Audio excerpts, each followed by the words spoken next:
Om Shanti. Good morning. साकार मुरली 29 जून 2023। बाबा का मीठा मीठा पत्र हम मीठे मीठे बच्चों के मीठे मंथन के लिए। मंथन शुरू करने से पहले सदगुरु बाप दादा की शांति भरी किरणों के नीचे बैठ जाते हैं और महसूस करते हैं कि मैं शांत स्वरूप आत्मा हूं, शांति के सागर की संतान हूं।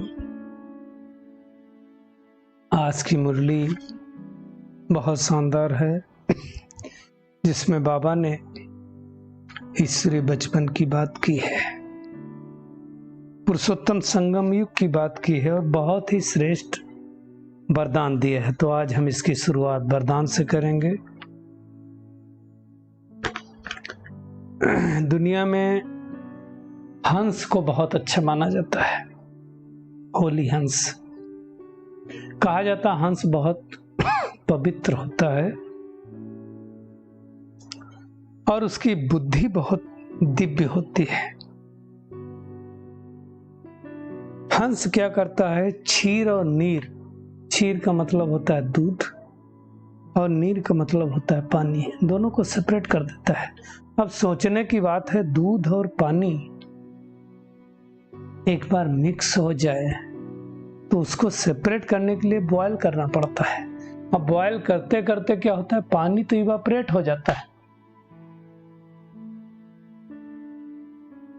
और फिर मिल्क धीरे धीरे गाढ़ा होता है। तो उस तरह से सेपरेट होता भी नहीं है, गाढ़ा होता है। तब मोती और पत्थर को अलग कर देता है। अब ये तो बात हुई होली हंस की। अब भगवान कहता है, तुम ऐसे दिव्य बुद्धि के वाहन द्वारा तीनों लोकों की सैर करो और सैर करने वाले ज्ञान स्वरूप विद्यापति भो। तो हमें भी कैसा बनना है? हंस बुद्धि बनना है। अर्थात क्या समर्थ है, क्या व्यर्थ है, क्या अच्छा है, क्या बुरा है, इसकी परखने की शक्ति चाहिए।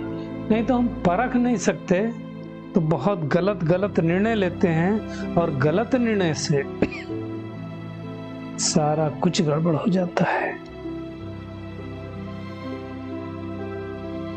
तो बाबा कहता है, चूंकि तुम इस पुरुषोत्तम संगम युग पर ज्ञान मोती ग्रहण करते हो, पहचान है कि परमात्मा कौन है दुनिया में, और सब दुनिया भर के बाबाएं चल रहे हैं ना आज, वो कौन, उनको पहचान करके दिव्य बुद्धि बनते हो। इसीलिए दुनिया में भी देखो, सरस्वती का वाहन क्या दिखाया गया है? हंस। क्योंकि सरस्वती बुद्धिमान होती है ना। तो बाबा कहता, आप सभी ज्ञान स्वरूप हो, इसलिए विद्यापति या विद्या देवी हो। दुनिया के ज्ञान की बात नहीं भगवान करता है। ये जो भगवान ने राजयोग का ज्ञान दिया, शिक्षा दी, बाबा कहता है ये दिव्य वाहन, ये वाहन दिव्य बुद्धि की निशानी है और इस दिव्य बुद्धि के द्वारा तीन लोगों की सैर कर सकते हो। तीन लोग मतलब परमधाम, सूक्ष्मतन और साकार लोक। ये वाहन बाबा कहता है सभी वाहन से तेज है। संकल्प किया परमधाम में पहुंच गए, संकल्प किया सूक्ष्मतन में पहुंच गए। लेकिन ये दिव्य बुद्धि मिलती कब है? जब परमात्मा निराकार इस ब्रह्मा तन में आकर के ये ज्ञान देता है और ज्ञान दे करके दिव्य बुद्धि का वरदान देता है।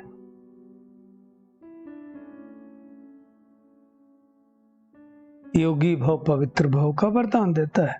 तो बाबा कहता है, ये तुमको तो शुरू में मिल गया, लेकिन तुम अपने उस ईश्वरीय बचपन को भूलना नहीं, भूल के वर्षा नहीं गवा देना। फुल पास होंगे तो सूर्यवंशी घराने में राज्य मिलेगा। मेहनत करनी है। और फिर क्या होगा? जब तुम इस समय इतना पुरुषार्थ कर लोगे तो सतयुग त्रेता में कोई कर्म नहीं कूटने पड़ेंगे। कर्म कूटने पड़ते हैं यही, क्यों? क्योंकि कोई ना कोई कर्म हमारा हो जाता है जो अगले जन्म में उसका भुगतना पड़ता है। सतयुग त्रेता में हम संगम युग की प्रारब्ध भोगते हैं। इस समय जो मेहनत करते हैं, जैसे इस साल हमने मेहनत की, ज्यादा कमाया तो अगले साल काम आएगा। बाबा कहता है भगवान ने तुम्हें संगम युग पर ऐसे कर्म सिखलाया है जो 21 जन्मों तक कर्म नहीं कूटना पड़ेगा। हम कर्मातीत बन जाते हैं मेहनत करके, और किसी भी कर्म का फल दुख नहीं होता। दुख अगर किसी सतयुगी आत्मा से पूछा जाएगा, उस समय पूछेगा ही नहीं कोई, क्योंकि पता ही नहीं होता, तो वो यही कहेंगे दुख किस फल का नाम है। होता ही नहीं। संपूर्ण सुखी, संपूर्ण निर्विकारी है तो संपूर्ण सुख शांति समृद्धि है। इसलिए बाबा ने आज मुरली में खास अटेंशन खिंचवाया कि बचपन के दिल भुला नहीं देना, नहीं तो आज हंसेंगे कल रोना पड़ेगा। ये कौन कह रहा है? श्री श्री यानी जो श्रेष्ठ श्रेष्ठ शिव बाबा है, वो कहता है। जिसको रुद्र कहा जाता है, शिव भगवान कहा जाता है, वो समझाता है। वही इस ब्रह्मा मुख कमल द्वारा कहता है कि मैं तुम्हें ज्ञान सिखा रहा हूं और इसकी बदौलत 108 की माला बनने वाली है। आत्मा जानती है, बाबा ने स्पष्ट रूप से कहा हुआ। आत्मा क्या करती है? एक शरीर छोड़ करके दूसरा शरीर लेती है, तो नाम रूप देश काल सब कुछ बदल जाता है ना। तो भगवान निराकार शिव बाबा इस रथ में आकर के समझाता है कि बच्चे, अब तुम हमारे बच्चे बने हो। आत्मा ही तो कहती है मैं इस शरीर द्वारा इंजीनियर बना हूं, डॉक्टर बना हूं, बैरिस्टर बना हूं। बाबा कहता तुम लेकिन क्या करते हो? गर्भ में आते हो और मैं गर्भ में नहीं आता हूं। तुम एक शरीर छोड़ के दूसरा लेते हो, मैं एक शरीर छोड़ के दूसरा नहीं लेता हूं। ब्रह्मा बाबा लेता है, उनके 84 जन्म होते हैं। तो पुनर्जन्म लेते लेते हम सत्ययुग त्रेता द्वापर कलयुग में आते हैं। और अब जिस भगवान को हमने द्वापर युग से पुकारा था, वो आया हुआ है, जिसकी शिवलिंग के रूप में पूजा होती है। और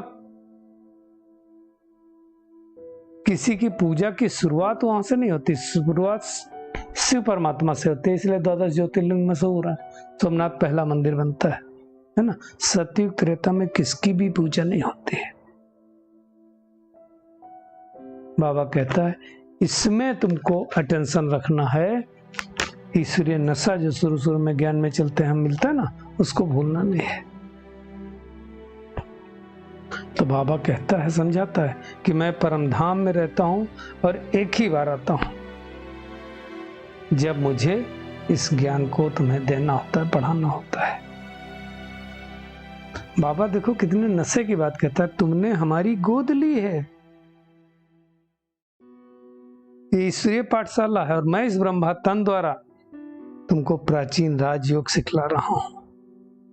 हाँ, अगर बाबा ने कहा बच्चे मेरा बन करके स्वर्ग की बात सही लेने के लिए पुरुषार्थ करते करते कहा माया की युद्ध में हार नहीं जाना, नहीं तो रोना पड़ेगा। बहुत सारे बच्चे हैं जिनको मैं देख रहा हूं कि आते थे और अब बंद कर दिया है, माया ने उनको हैरान कर दिया, तो बड़ा नुकसान हो जाता है। देखिए कई बार ये हो सकता है कि हम, बाबा तो कहता है 8 घंटे याद करो, हम कम कर पाए, लेकिन कम कर पाएंगे तो कम पद मिलेगा। लेकिन अगर छोड़ ही देंगे तो कोई अगर लड़का कॉलेज जाता रहे तो फर्स्ट डिवीजन नहीं पास होगा तो थर्ड तो पास होगा, पास तो होगा। और कॉलेज जाना ही छोड़ दिया, एग्जाम ही नहीं दिया, तब तो पास होने के चांस ही खत्म हो गए। इसलिए बाबा कहता रोना पड़ेगा। तो बातों को अच्छी तरह से समझना है। बाबा कहता है बच्चे देह सहित जो भी देह के संबंध है सबको भूलते जाओ, मेरे संग योग लगाओ। इसलिए गीता में भी लिखा हुआ है, हाँ मैं कम याद करो। एक मुझे ही याद करो। क्यों कहता है भगवान मुझे याद करो? क्योंकि बाकी जिस आत्मा को याद करेंगे वैसे वाइब्रेशन मिलने वाले हैं। तो बेसिकली देखा जाए, आत्मा की जो फैकल्टी है, बुद्धि, उसकी यात्रा है। धारणा कहाँ होते हैं सारी बातें? धारणा तो आत्मा में होती है, शरीर तो जड़ है। शरीर से एक बार आत्मा निकल गई तो शरीर किसी काम का नहीं बचता है। तो बाबा समझाता है कितने प्यार से, लाडले बच्चे, याद की मंजिल बड़ी लंबी है। तो योग की वास्तव में खाली लंबाई नहीं चाहिए, लंबा योग चाहिए। दूसरा, गहराई भी चाहिए, चौड़ाई भी चाहिए। गहराई मतलब डीप में चले जाओ, और चौड़ाई का मतलब अनेक संबंधों में चले जाओ, है ना? तो हमारे विकर्म नष्ट होंगे। यहां तो बाबा कहता आत्मा भी सबकी पतित है, तो जेवर अर्थात शरीर भी ऐसे मिला हुआ है ना? तीर्थों पर लोग जाते हैं तो थोड़ा विकारों से दूर रहते हैं, लेकिन घर आकर के फिर वैसे हो जाते हैं। तो भगवान ने स्पष्ट रूप से कहा हुआ है, अगर हमको फारकती दे देंगे तो वर्षा नहीं मिलेगा। जिनके पूरे मार्क्स हैं 100, वही सूर्यवंशी राजगद्दी पर बैठेंगे। कम मार्क्स होंगे तो सेकंड नंबर पर, और 33% के नीचे मार्क्स होंगे तो फिर तो फेल हो गए ना। तो फेल नहीं होना है। जो सूर्यवंशी में आते हैं वही फिर चंद्रवंशी में जाते हैं, और ऊपर से भी आते हैं, और चंद्रवंशी वाले फिर त्रेतावंशी में जाते हैं। इन बातों को समझना है। तो बाबा कहता है तुम अभी आसुरी कुल से ईश्वरी कुल में आए हो। अब अगर वापस कोई आसुरी कुल ईश्वरी कुल से आसुरी कुल में चला जाए तो क्या होगा? विकर्म नष्ट नहीं हो सकते हैं। और विकर्म नष्ट करने के लिए फिर क्या करना पड़ेगा? गर्भ में जाना पड़ेगा। बाबा ने जो आगे कहा, सतयुग त्रेता का तो गर्भ महल होता है, लेकिन द्वापर कलयुग का गर्भ जेल होता है। इसलिए साक्षात्कार बाबा करवाता है, इसके बाद सजा देता है। तो हमारा सत बाप, सत टीचर, सतगुरु तीनों एक ही है। तो अब उस पिता को याद करना है। बाबा कहता है यहाँ तो सब लड़ते झगड़ते रहते हैं, कोई पानी के लिए, कोई जमीन के लिए, कोई किसके लिए। तो मुख्य आज का टॉपिक है, बाबा कहता है फारकती मत देना, ईश्वरीय बचपन को कभी भुला नहीं देना, याद की यात्रा में रहना। याद की यात्रा अर्थात परमपिता परमात्मा के पास जाने की रूहानी यात्रा। बाबा ने कहा ये एक एक रतन लाखों रुपए का है, तो कितनी इसकी वैल्यू होनी चाहिए। बाबा कहते हैं तुम मुझे याद करते रहो तो तुमको स्वर्ग की बादशाही मिल जाएगी। और बादशाही किसको पूरी मिलेगी? जो आज्ञाकारी, वफादार, फरमानबरदार बनेंगे। हमको राजाई दे के भगवान वानप्रस्थ में बैठ जाएगा, कितनी बड़ी बात है। सतयुग में कोई नहीं याद करता, इसलिए तो कहते हैं दुख में सिमरन सब करें, सुख में करें न कोई। सुख में सिमरन करें तो दुख काहे को हो।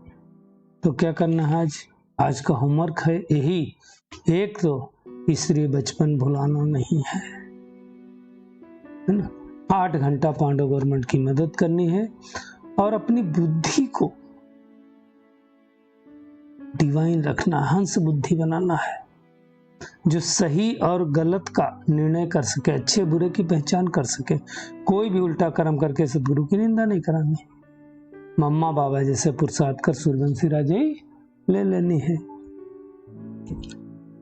और सबसे बड़ी सेवा जो बाबा ने स्लोगन में आज कहा, अपनी सर्व शक्तियों को अन्य आत्माओं के प्रति बिल करना ही सर्वश्रेष्ठ सेवा है। चलिए परमात्मा किरणों के नीचे बैठ जाते हैं, महसूस करें कि मैं अच्छे और बुरे की पहचान करने वाली, सही गलत का निर्णय लेने वाली हंस बुद्धि आत्मा हूं। बाबा की याद में रह करके 63 जन्मों का विकर्म नष्ट करने वाली, 21 जन्मों की बादशाही लेने वाली फोटो में कोई आत्मा हूं। अनेक आत्माओं को अपनी सर्व शक्तियों का दान देने वाली श्रेष्ठ आत्मा हूं। शुक्रिया मीठे प्यारे बाप दादा, शुक्रिया आप सभी का इस मीठे मंथन के लिए। ओम शांति।